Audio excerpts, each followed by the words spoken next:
Okay, hello people. Today I decided to come to my backyard to record this video. It's a very sad story, but I wanted to breathe some fresh air in order to feel better when I tell this story. Okay, so here we go.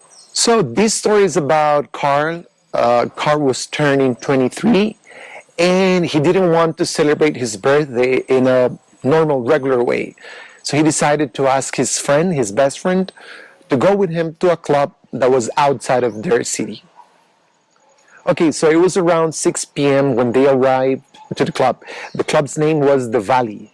So they started dancing, partying, and they drank a lot. They didn't drink alcohol though. They drank a lot of sodas and different kinds of juices. No alcohol at all.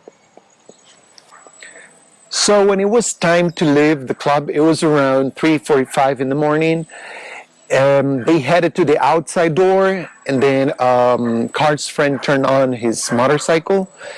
By the way, it was a really good motorcycle. It was in perfect conditions. The equipment they were wearing was really good, like really good helmets, really good safety jackets. So that was no problem for them. Okay, so this is really important before I tell you what truly happened after that. So I told you that they had really good equipment, they were ready to go.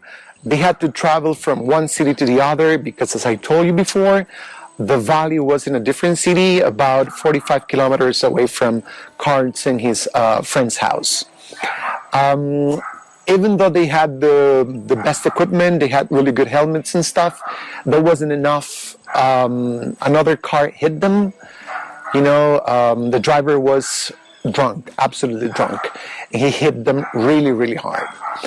And what I told you before about the helmets and about the jackets, and because, I told you that it wasn't enough, it was because when they were hit, their helmets flew away and they hit their heads against the car. Even though the accident happened right in front of a hospital, when the paramedics arrived and they took the people to the hospital, they declared them dead. So they died at the scene. The paramedics couldn't do anything. So this very sad story, it's not uncommon to us.